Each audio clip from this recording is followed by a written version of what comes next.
Vía Pública. ¿Qué tal? ¿Cómo les va? Muy buenas noches, bienvenidos como siempre a este Vía Pública en la mitad de la semana, en este día miércoles, una semana bien acontecida en el Vaticano, para qué decir, también en materia política acá en nuestro país, con algunas definiciones que este abril sabíamos nos iba a traer la carrera presidencial. Pero también hubo novedades principalmente en el Congreso, porque fíjense que finalmente a los 38 años el diputado Tomás de Rementería Venegas asumió como senador de la República en reemplazo de Isabel Allende, quien fue destituida de la Cámara Alta por el Tribunal Constitucional. Todo esto usted se acordará a raíz de la fallida compraventa de la casa de su papá, el expresidente Allende. En su primer discurso ante la corporación, el ahora senador expresó que a mí no me gustaría estar en este puesto le pertenece a Isabel Allende Bussi. El ahora senador de Rementería ocupará el cargo hasta el 11 de marzo del 2026 y tendrá que decidir si repostula como diputado o compite para mantenerse como senador de la República para el periodo 2026-2034. En caso de que el exdiputado decida mantener el cupo ahí en la región de Valparaíso, tendrá que competir directamente con su pareja, la diputada Carol Cariola. Juntos acaban de ser padres y ella aspira también a representar esa circunscripción. Bueno, ha sido un día marcado por la política, pero también marcado por la economía. Ahí mismo en el Congreso, donde juró el nuevo senador, hoy estuvo el ministro Mario Marcel, sinceró las cifras de la economía del país, entregó las proyecciones, el famoso informe de las finanzas públicas, y las noticias no son para nada halagüeñas en lo que viene en la economía del país de aquí en adelante. Por eso queremos profundizar en aquello y también en otras materias económicas. Nos acompaña esta noche en Vía Pública Claudio González, director de GH Capital Invest y labfinanzas.com. Claudio, bienvenido como siempre. Davor, buenas noches. Muchas gracias por invitarme. Bueno, ¿cómo analizamos este informe de finanzas públicas? Tiene varias aristas, pero en lo medular cambia la meta de la balanza estructural, se recortan los gastos y se proyectan menos ingresos para el país. ¿Esto es sinceridad económica? ¿Había que hacerlo? ¿Era esperable? ¿Cómo lo analizas? Realismo puro, diríamos. Definitivamente no había mucha más posibilidad, creo, para el Ministerio de Hacienda y para la Dirección de Presupuestos de poder sincerar, de poder contar la historia real de lo que está ocurriendo con los ingresos fiscales, sobre todo, que están siendo hoy día mucho menores de lo que se esperaban, y también los ingresos estructurales. Es decir, el balance estructural se va desde el menos 1,1 al menos 1,9, que es un incremento importante, lo que significa que en los próximos años vemos una convergencia mucho más lenta hacia el cero, que es nuestro objetivo de largo plazo, que diríamos que se estaría cumpliendo por ahí por el 2029-2030. Claudio, y para entender un poco este movimiento económico, en el anterior informe de perspectivas económicas que teníamos a la vista tenía otras cifras. Se creía que el país iba a crecer más, que iba a haber que recortar menos presupuesto. ¿Qué cambió en el panorama? ¿Qué cambió en estos últimos 3, 4 meses que hicieron cambiar finalmente las proyecciones completas del gobierno? Bueno, fundamentalmente los ingresos fiscales, diríamos. Y allí hay aspectos bien relevantes que le pegaron muy fuerte a la proyección anterior. Por un lado, los ingresos estructurales provenientes de los contribuyentes, ¿verdad? Grandes contribuyentes, impuesto a la renta, etcétera, pero también una menor contribución de los ingresos del litio, por ejemplo, ¿ya? Que hace 2 años atrás fue muy bueno, ¿cierto? Nos beneficiábamos de una gran cantidad de millones de dólares que se le habían traspasado al fisco producto de la tributación de CEPUEM, por ejemplo, pero eso no es así en los últimos años. El precio del litio ha caído fuertemente, no ha vuelto a recuperar los niveles de hace 2 años atrás, y por lo tanto es un sinceramiento respecto de la situación que tenemos hoy día. Esto es igual que una casa, hay que recortar gastos, tengo menos plata para gastar. ¿Por dónde se recorta un presupuesto de un país que ya está aprobado? ¿A qué ministerio en el fondo se le quita plata? Bueno, lo que ha dicho... es difícil hacer eso. Es muy difícil, sí. Es muy difícil, como lo puedes saber todas las familias, en donde recortar, hay que pagar la luz, hay que pagar las cuentas, hay que pagar el agua, y eso no se puede recortar, ¿verdad? Hay que pagar lo que dice la cuenta. El tema aquí central, creo yo, es que este recorte, que es de en torno a los 1.500 millones de dólares, está compuesto por 2 grandes esfuerzos, diríamos. Un primer esfuerzo administrativo, es decir, reasignaciones administrativas que no deberían afectar los montos ya asignados en las partidas presupuestarias. Eso está por verse, creo yo, pero hay una reasignación posible. Pero por otro lado, en torno a 900 millones de dólares que provienen de discusiones legislativas pendientes. Es decir, no están esos recursos. Y si no pasan las discusiones legislativas, sus trámites legislativos y llegan a ser ley, por ejemplo, la ley de nuevo financiamiento universitario, el antiguo CAE, por ejemplo, entre otros, no va a haber esa disminución de recursos. Por lo tanto, creo que esta visión hoy día es peligrosa en el sentido de que presenta 1.500 millones de dólares de ahorro, pero que en realidad 900 casi de esos 1.500 son ingresos que no están para recortarse hoy día. Entonces, peligroso el presupuesto que está presentando el Ministerio. Y este diagnóstico que tiene el país en materia económica hoy día y que se proyecta hacia adelante, ¿tiene algo que ver con la ideología de un gobierno, con el quién gobierna, con lo que está pasando en Chile? ¿O a cualquier ministro de Hacienda le habría pasado lo mismo y habría tenido que hacer una real política económica en este caso? Bueno, aquí hay un elemento que se cruza con la pregunta, Davor, y es que este recorte no está hecho en virtud de los cambios que estamos viendo hoy día en el mundo, que seguramente nos van a afectar de manera muy importante en lo que viene.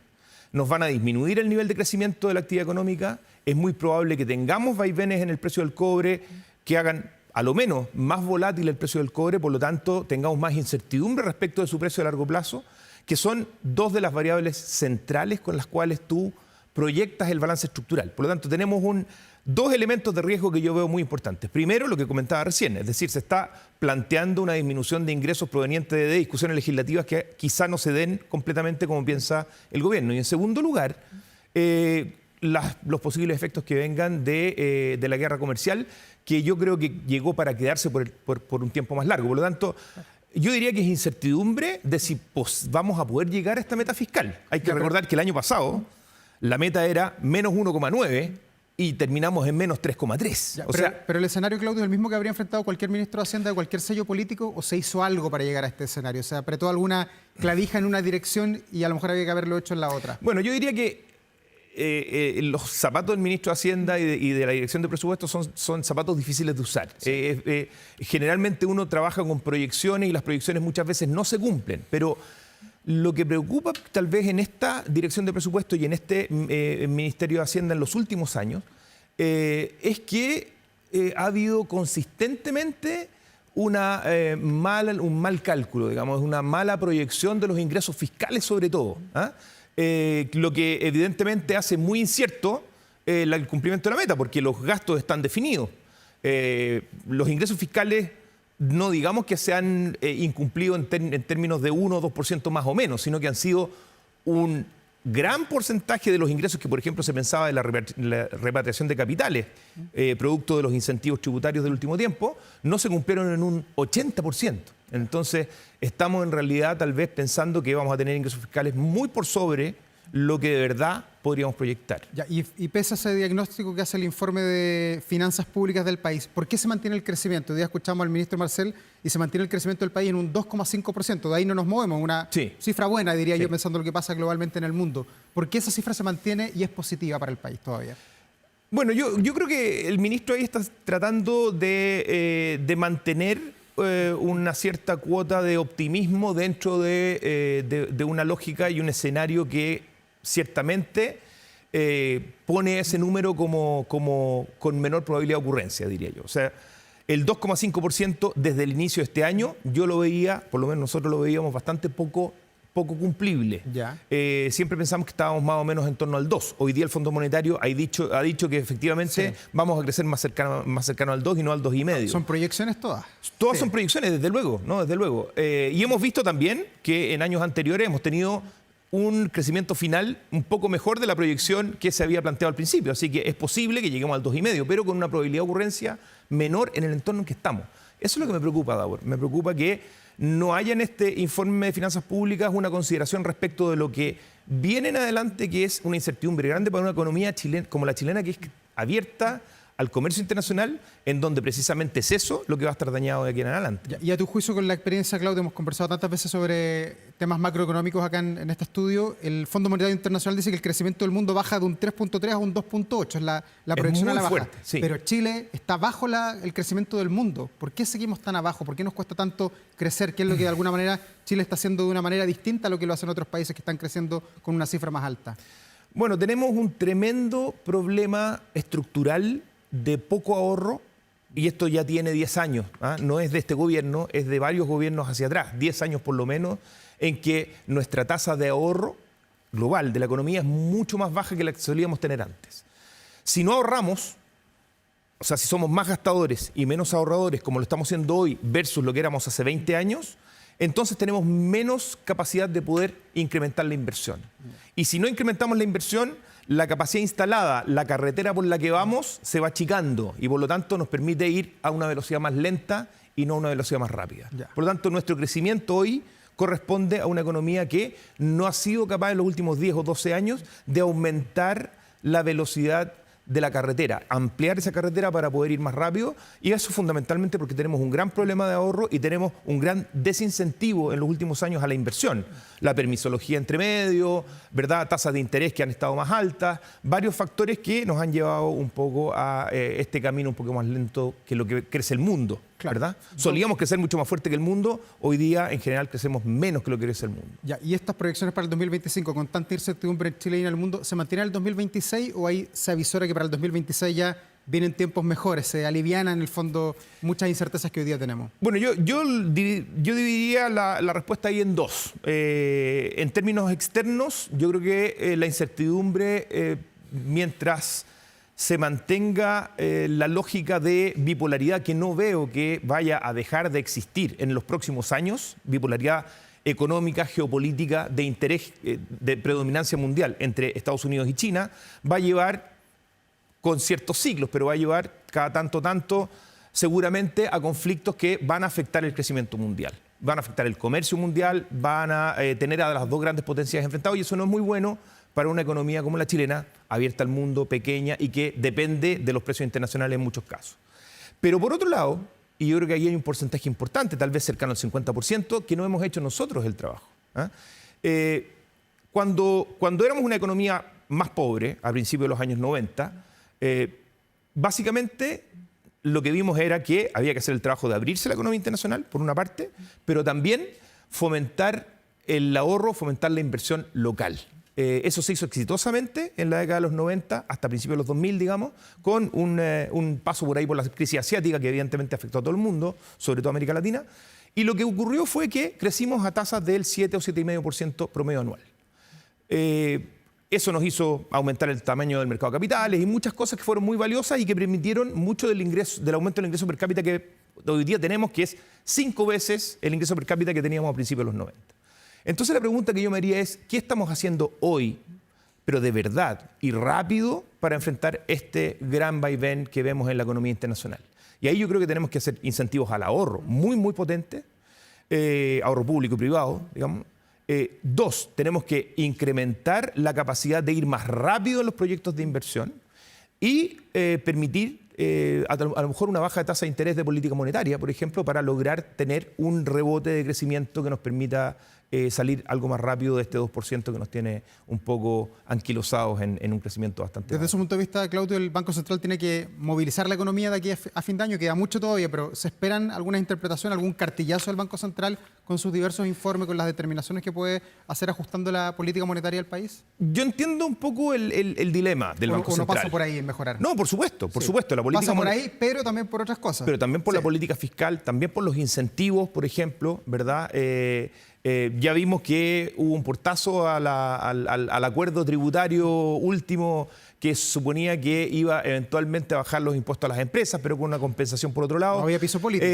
No había piso político. Sí, eso dijo. Pero eso significa que no tenemos una gran y coordinada estrategia entre política fiscal, política monetaria, política tributaria, ¿verdad? Y de reformas reales administrativas que permitan rápido enfrentar de manera interna este vaivén internacional que nos viene. Por lo tanto, yo diría que estamos un poco expuestos a lo que está viniendo de fuera, más que nosotros enfrentando proactivamente el problema. Más allá de que vaya una comisión a Estados Unidos a hablar con la gente de allá. Eso no, desde luego hay que hacerlo, pero lo que nos sirve es cambiar las bases de ahorro y de crecimiento interno, que no lo hemos hecho en los últimos años. Ya, pero para la economía, ¿siempre cada gobierno tiene su propia receta, su propia aproximación, o hay países del mundo que tengan una política fiscal que sea de Estado, que se mantenga independiente si el gobierno es de derecha o de izquierda? Porque uno ve la discusión presidencial y cada uno tiene su receta de lo que hay que hacer en la economía.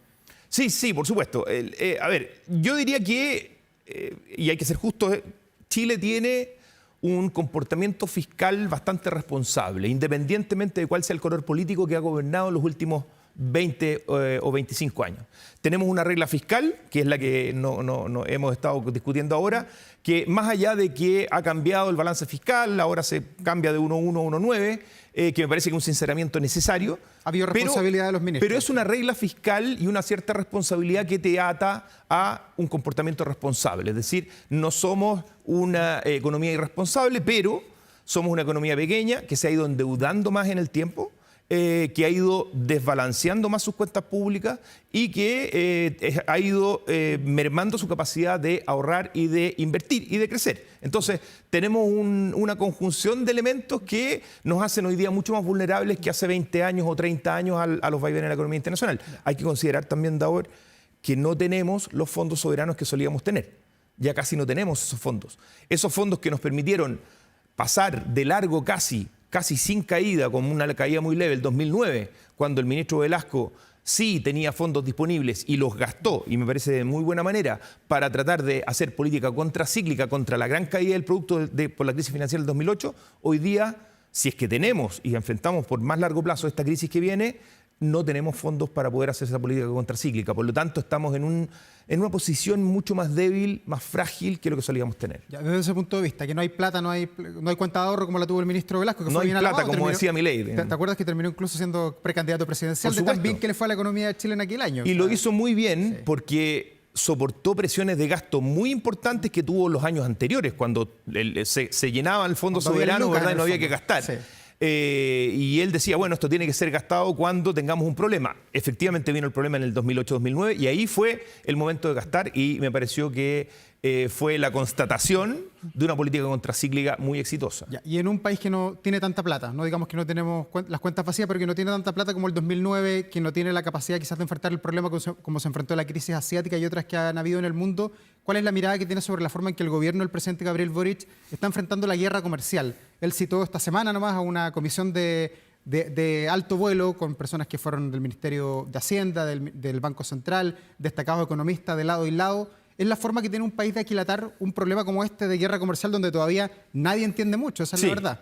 Sí, hay que ser justo en que la verdad es que nadie puede proyectar demasiado cuáles van a ser los vaivenes que tenga esta guerra comercial, las aristas que eventualmente vaya a tomar el presidente Trump y cuáles sean las réplicas que tenga provenientes de fundamentalmente China.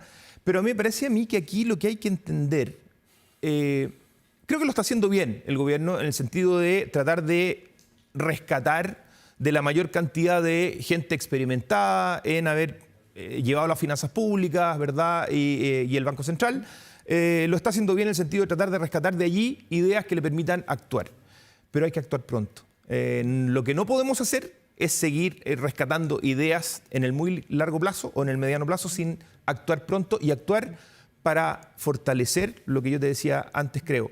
Fortalecer nuestra capacidad interna de incrementar los niveles de ahorro, fortalecer los niveles de inversión y efectivamente aumentar el tamaño de la carretera por la que vamos, que efectivamente de 2 o 3 carriles se ha convertido en una carretera de un carril. Ya, y con lo que se ha visto, han pasado un par de semanas desde que fue este anuncio del arancel del 10% para Chile, que de a poquito tenemos la bajada, algunos productos sí, otros productos no. Hoy día lo que está haciendo el país está de buena manera, o sea, está bien encaminado, o hay otros países del mundo que están haciendo quizás mejor, enfrentando mejor este escenario de tanta turbulencia.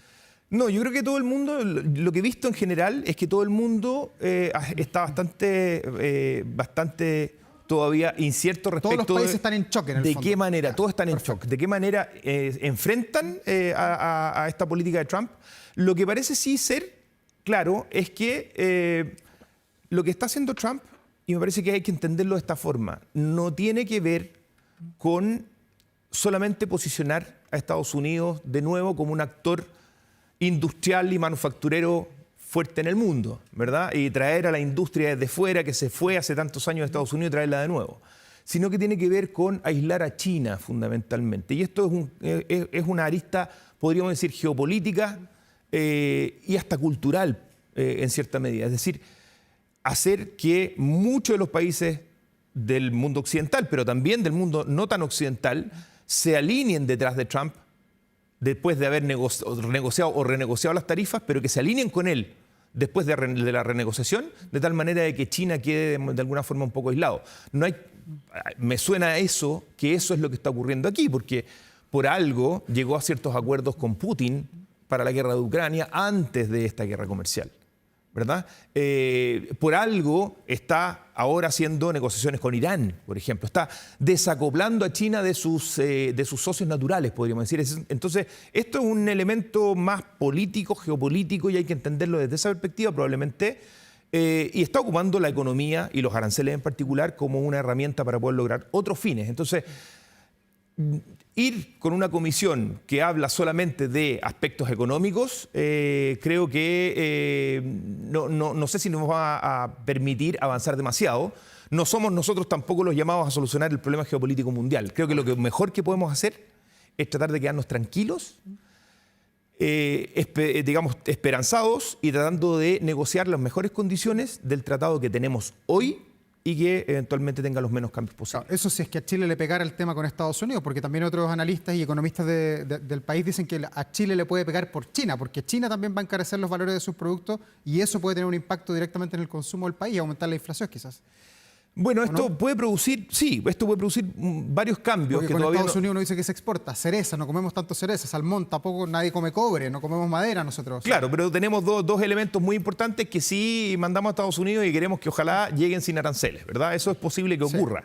Pero cualquier disrupción en el comercio con uno de nuestros grandes socios comerciales como Estados Unidos provoca, y desde luego Estados Unidos como gran actor mundial, provoca una gran disrupción en todo el resto del comercio mundial. Entonces lo que empieza a pasar es que empiezan a tomarse decisiones de esperar, de cambiar o redireccionar las cadenas logísticas también de los otros países. Entonces, Chile se ve enfrentado no solamente a cómo solucionamos el problema con Estados Unidos, sino que tenemos que reentender de qué manera China, Vietnam y otros países empiezan a redireccionar también sus envíos de comercio o sus demandas, ¿verdad? De tal manera de poder cumplir con sus propios objetivos. Y eso cambia las condiciones que tenemos hoy día con ellos, probablemente de precio, de condiciones de plazo, y tenemos que buscar nuevos actores. Entonces, lo que tenemos que estar muy activos es en cómo redireccionamos las condiciones del comercio de las empresas chilenas en el mundo, no solamente con Estados Unidos, sino con el resto del mundo. Y cuando tú dices que hay que actuar rápido, en economía, ¿qué es rápido? ¿Cuánto es un tiempo prudente? Porque vemos que el presidente Boric está bien activo, fue a una gira a la India con un mercado gigantesco, está a esta hora en Brasil con el presidente Lula, también con una delegación tremenda buscando abrir nuevos mercados. ¿Así de rápido hay que reaccionar o la economía va con otros tiempos? No, me parece que ayuda muchísimo, contribuye mucho que el presidente haya estado en estos grandes mercados, ¿verdad? Firmando acuerdos y eso desde luego contribuye. Esos acuerdos, eso sí, hay que llevarlos a la operación. Porque la firma normalmente involucra los primeros pasos, pero después hay que reglamentar estos acuerdos y hay que darles cuerpo, hay que darles vida, que funcionen.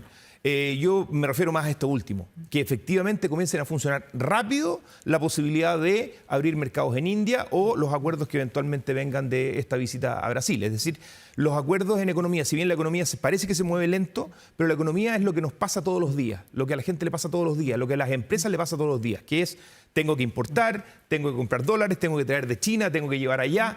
Eso es lo que ocurre todos los días, por lo tanto la economía no puede esperar mucho. Si espera mucho, lo que va a ocurrir es que las decisiones comerciales de los otros países van a dejar de considerar a Chile porque nos estamos demorando mucho en nosotros ser activos en estar presentes en esas decisiones. Por lo tanto, tenemos que actuar ya.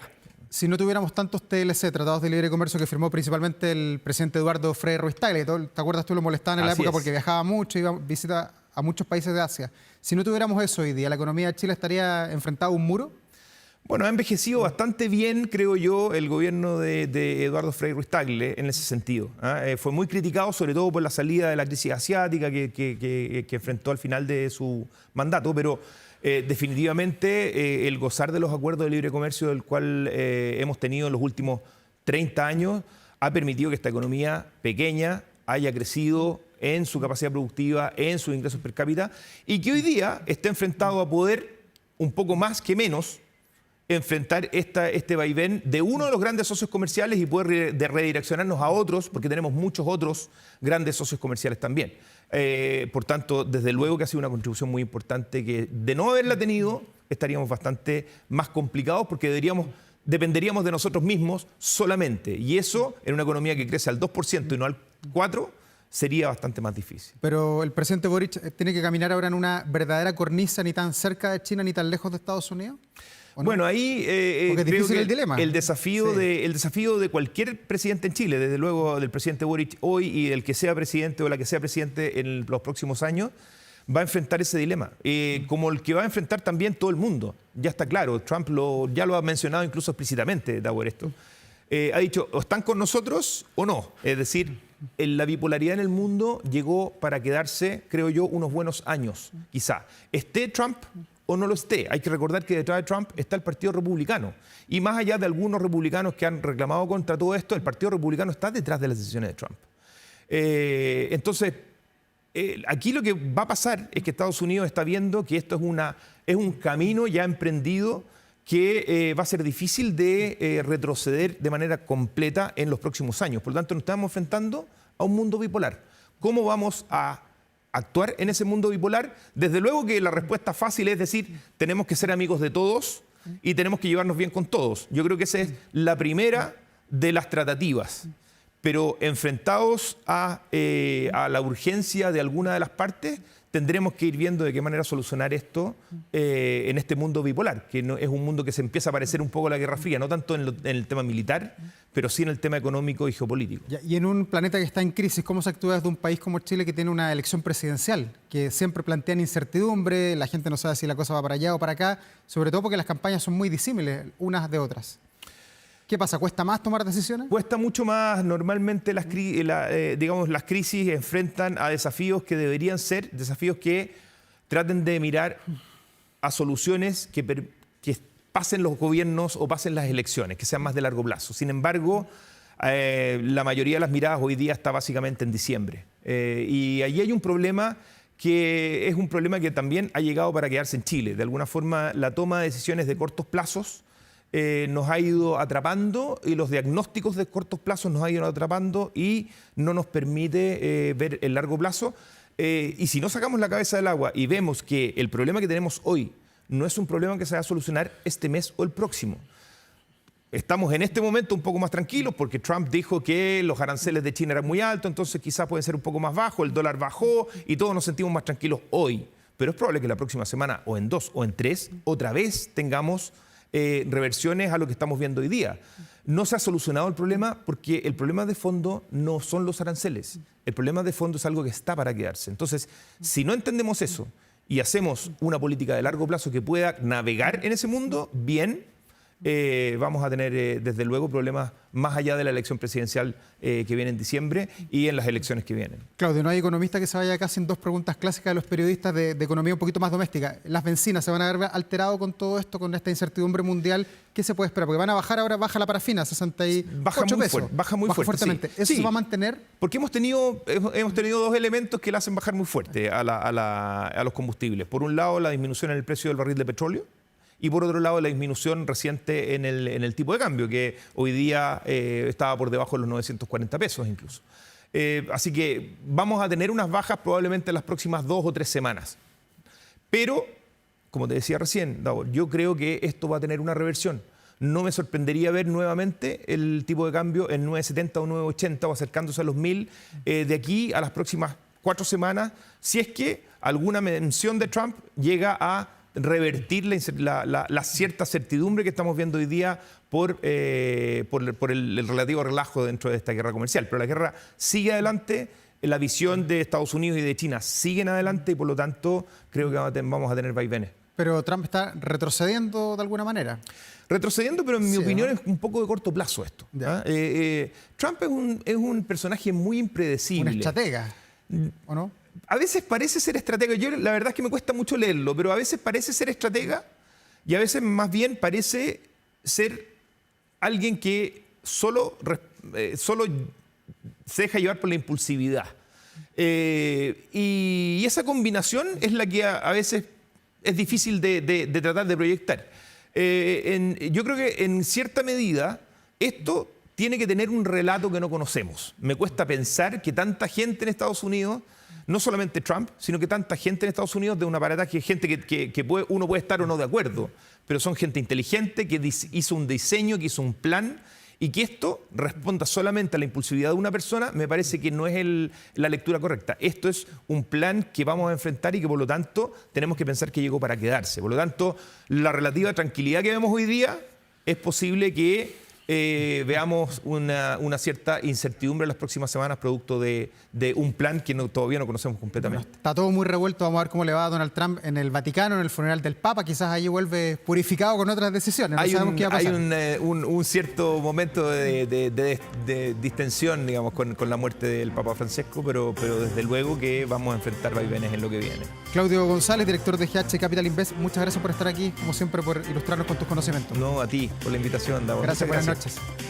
Y antes de ir a la pausa, les queremos contar que hace algunos minutos se registró un sismo de mediana intensidad, afortunadamente, en la zona norte del país. De manera preliminar, se habla de una magnitud 5.2 con un epicentro 10 kilómetros al sur del Parque Nacional Fray Jorge y con una profundidad bastante corta, 33 kilómetros. Vamos a estar monitoreando, por supuesto, en Canal 24 Horas aquella información.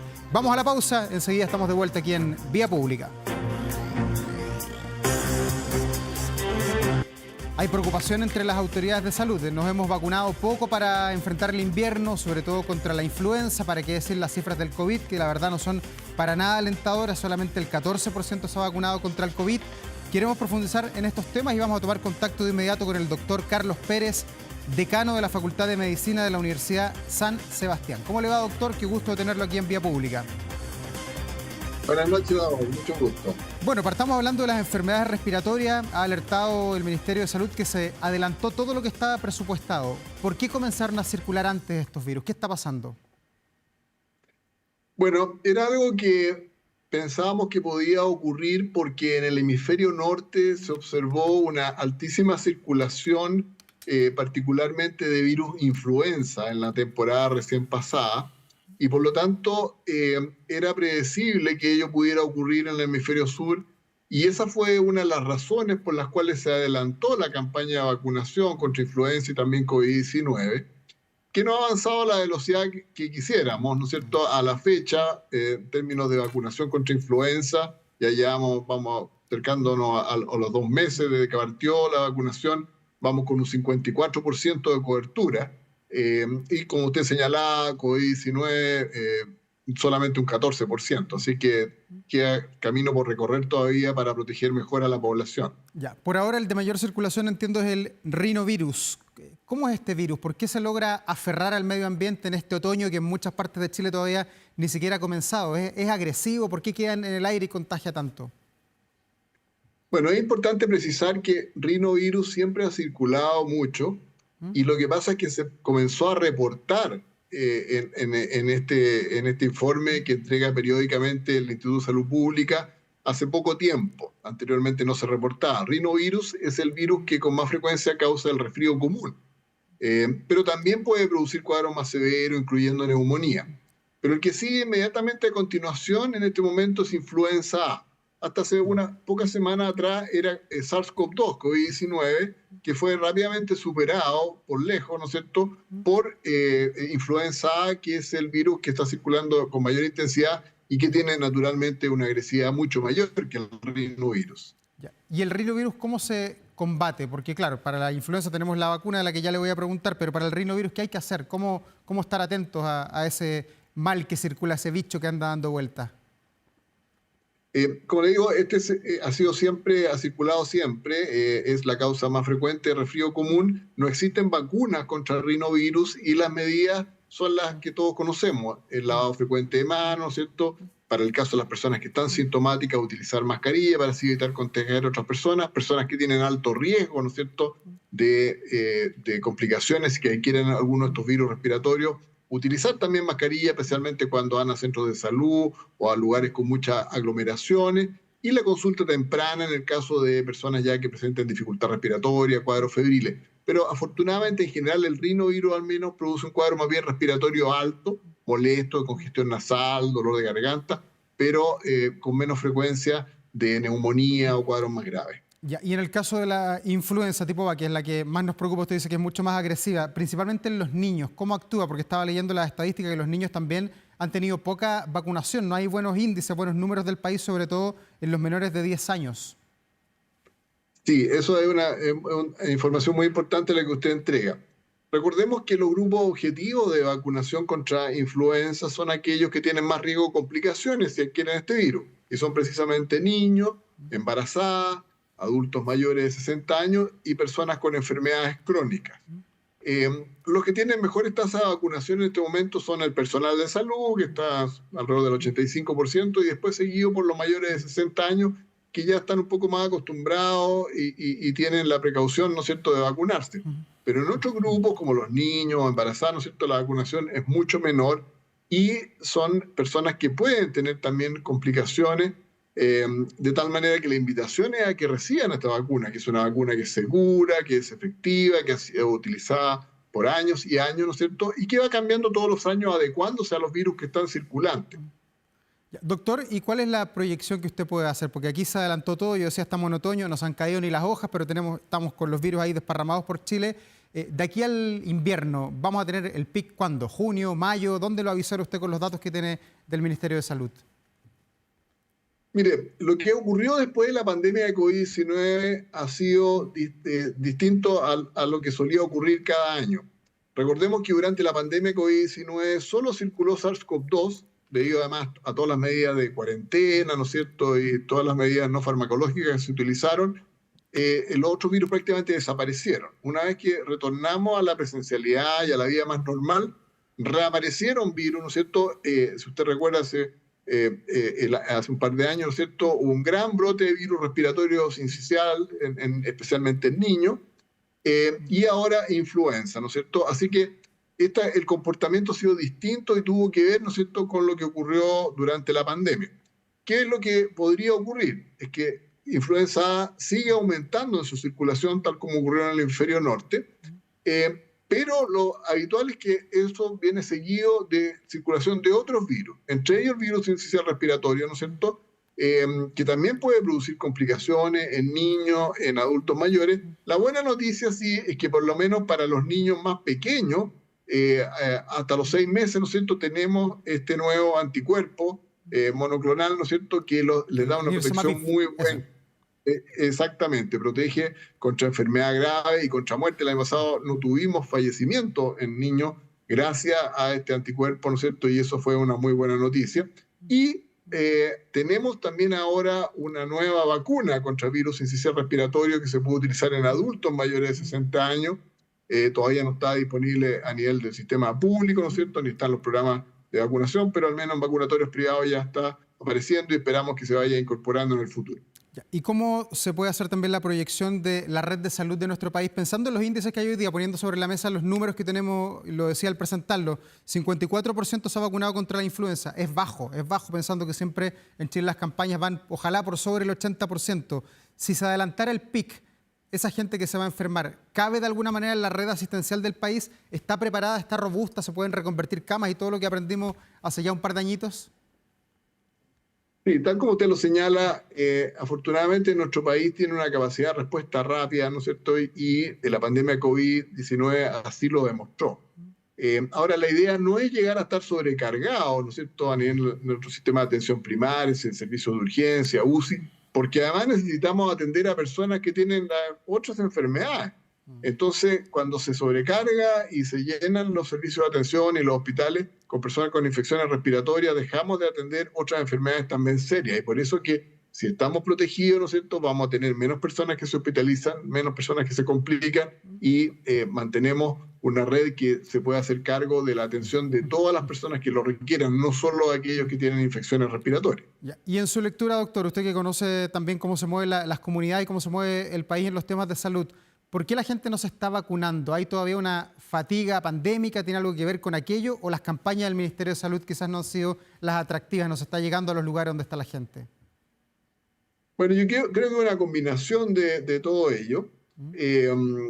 Influenza al menos está aumentando, no sé si vamos a llegar a sobre el 80%, que como usted señala es el objetivo en general para tener una buena protección a nivel de la comunidad, pero COVID-19 definitivamente está muy bajo. Y ahí lo que ha ocurrido es que las personas han perdido el temor. Como en general los cuadros de COVID-19 ahora son menos graves, gracias a la inmunidad que adquirimos durante todo este tiempo entre vacunas y la enfermedad natural, las personas han perdido un poco el temor, pero el llamado, y esto es a nivel mundial, ¿no es cierto?, Organización Mundial de la Salud y todos los países, es que las personas refuercen su inmunidad, porque sabemos que la inmunidad contra los coronavirus se va perdiendo con el tiempo, y especialmente personas mayores con enfermedades crónicas pueden tener cuadros graves e incluso pueden llegar a fallecer. Entonces, el llamado, ¿no es cierto?, es a no olvidarse que estas enfermedades pueden ser serias, que tenemos buenas vacunas, que son seguras, que son efectivas. Ha habido algunos cuestionamientos, que si esta vacuna es inactivada, si es de tal laboratorio, si es de esta procedencia. Todas las vacunas que se utilizan en Chile actualmente son seguras, son efectivas, son confiables, y debemos recibirla tal como lo hacemos todos nosotros en el área de la salud. Ya. Y a nivel del ser humano, en la genética de cada uno, ¿queda algo de aquellas vacunas del 2020, 2021 o esa ya es una historia pasada que quedó en el recuerdo, que cada uno la recordará y la ponderará como la vivió, o al cuerpo le queda algo de recuerdo de las vacunas, la dosis 1, la dosis 2 y tantas cosas que pasaron? Le queda bastante poco, porque sabemos que la inmunidad se pierde en algunos meses, ¿no es cierto? Puede que le quede un poco más de aquellos que sufrieron la infección natural. Algunos la han tenido recientemente, ¿no es cierto? Y eso puede durar un tiempo más largo. Pero no podemos saber realmente en qué grupo estamos. Entonces, lo más seguro es que si pertenecemos a los grupos objetivos, recibamos la vacuna. Son, insisto, vacunas muy seguras, que han sido probadas en millones y millones de personas, que como cualquier vacuna pueden tener eventualmente algunos efectos adversos que son menores y largamente superados por los beneficios que ofrecen estas vacunas. Ya. ¿Y uno se puede vacunar, sobre todo estoy pensando en los adultos mayores, contra la influenza y contra el COVID el mismo día? ¿Se puede hacer eso o usted nos lo recomienda como especialista? Sin ningún problema. Se puede colocar una en cada brazo, ¿no es cierto? Puede haber alguna molestia local, ¿no es cierto? Pero está probado que son seguras y que producen el mismo efecto, la misma protección si se administran juntas o separadas. Así que no hay ningún problema en que la reciban al mismo tiempo. ¿Y a esta altura contra qué COVID está luchando el mundo y Chile en particular, que tiene todavía circulación de COVID? ¿Qué cepa es contra qué estamos hoy día? Como que uno se perdió en el debate en las cepas agresivas, las menos agresivas. Hoy día, ¿qué es lo que queda de ese COVID-19? Claro, mire, lo que ha seguido ocurriendo y que va a seguir sucediendo es que nos quedamos con la variante, si ustedes se acuerdan, la última variante Omicron, y esta variante Omicron tiene subvariantes, ¿no es cierto?, que han ido evolucionando y de acuerdo a ellas se han ido adaptando a las vacunas que actualmente son todas basadas en RNA mensajero, ¿no es cierto?, y se han ido adecuando y las que tenemos disponibles en este momento en nuestro país, que son de 2 compañías farmacéuticas, son las que están más cercanas al virus que está circulando en este momento, a la variante que está circulando de la gran variante Omicron de SARS-CoV-2. Ya, pero ¿es una variante lo que va quedando de esa Omicron, por ejemplo, que puede provocar la muerte o ya no es tan agresivo como lo conocimos? Siguen produciéndose muertes en nuestro país debido a COVID-19. Y eso cualquier persona lo puede revisar en las estadísticas que va informando periódicamente el Ministerio. Así es que, como digo, no es la magnitud que ocurrió durante la pandemia, pero especialmente a personas con enfermedades crónicas o personas mayores puede aún producir la muerte. Ya. ¿Y esto de vacunarse contra el COVID se va a mantener también? ¿Uno lo puede proyectar para el 2026? ¿O uno puede pensar que si este año se ha vacunado el 14%, el otro año quizás va a ser el 10 o el 7%? Porque la gente le va perdiendo temor si es que no pasan cosas a nivel de la opinión pública. ¿Esto va a ser obligatorio o debería ser obligatorio siempre, por lo menos para los grupos de riesgo? Bueno, la idea es que se va a probablemente seguir vacunando de manera periódica, anualmente, y idealmente combinado con influenza para aprovechar esta oportunidad. Como le digo, nosotros no queremos esperar que empiecen a aumentar los casos más graves o las personas que fallezcan a consecuencia de esto para que las personas reciban esta vacuna. Así que hay un consenso claro, ¿no es cierto?, entre todos los expertos. Estamos conversando con el doctor Carlos Pérez de la Facultad de Medicina de la Universidad San Sebastián, entregándole algunos consejos. Preocupante lo que viene para este invierno del año 2025, donde ya se han reportado en las urgencias, sobre todo, más gente que ha llegado con algún tipo de virus. Influenza algunos, rinovirus, el que está más agresivo, por lo menos en este mes de abril, pero se espera que el pic sea durante el mes de mayo. Vamos a ver qué es lo que sucede y sobre todo Chile tiene que mejorar, y así lo planteaba también la ministra de Salud, mejorar las cifras de vacunación. 54% contra la influenza, 14% nomás contra el COVID. Es muy poco. Comenzó Chile ya hace más de un mes con las vacunaciones y se esperaría que hasta ahora tengamos una cifra mejor, pero no la tenemos desafortunadamente, así que no sabemos cómo viene el futuro. Agradecemos al doctor Carlos Pérez hasta ahora por entregarnos parte de sus consejos. Conversamos harto con él también durante la pandemia, por eso queríamos conocer también su impresión sobre lo que está pasando, sobre esta alta circulación de virus que obviamente podrían aproblemar a los centros de salud del país, y eso también es preocupante para la red de salud que tiene nuestro país. Las 11:48, en vivo y en directo en Canal 24 Horas. Vamos a la pausa, enseguida volvemos con más aquí en Vía Pública.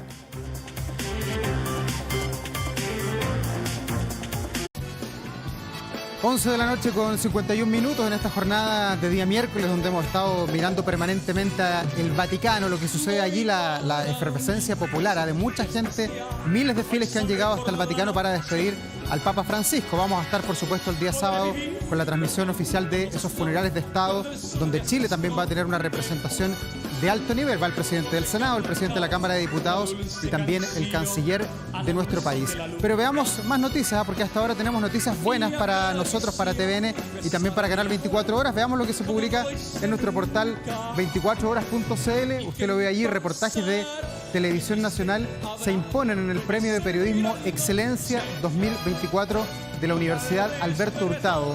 Los trabajos galardonados fueron 2 reportajes: Cárcel y muerte a la espera de un psiquiátrico, de nuestra colega que está ahí, Paz Montenegro, y también Putre, la marcha que nunca debió ocurrir, que recuerda los acontecimientos ocurridos ahí en el norte de Chile. Reportaje de la periodista Josefa Bustos, que también fue premiado por la excelencia, por el periodismo bien hecho, que es la calidad desde siempre aquí en Televisión Nacional de Chile y además del Departamento de Prensa. Santiago, ¿cómo está? Bueno, Santiago nos sorprendió a todos hoy día porque hubo algo de lluvia, gotitas, aquí en Bellavista 0990, en la comuna de Providencia. Aparecieron las nubes todo el día, pero además llegó la lluvia y no estaba pronosticada, esa es la verdad.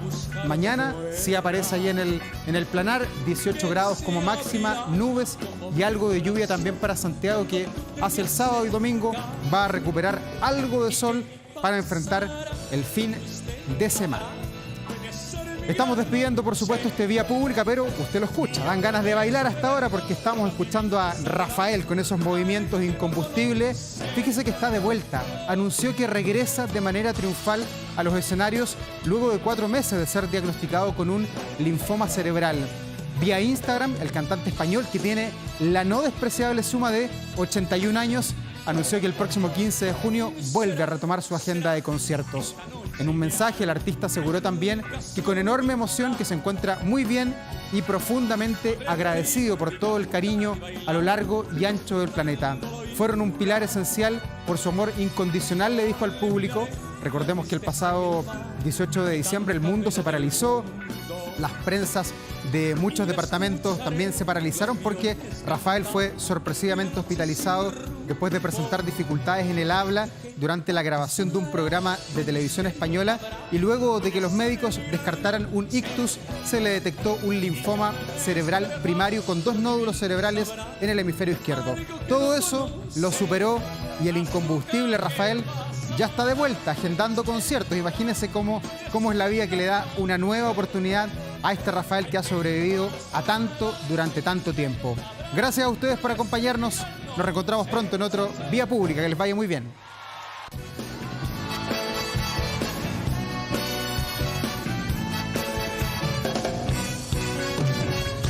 Hoy para mí es un día especial. Hoy sangre por la noche. Podré vivir lo que el mundo nos da cuando el sol ya se esconde. Podré cantar una dulce canción a la luz de la luna y acariciar y besar a mi amor como no lo hice nunca. ¿Y qué pasará? ¿Qué misterio habrá? Puede ser mi gran noche. Y al despertar ya mi vida sabrá algo que no conoce.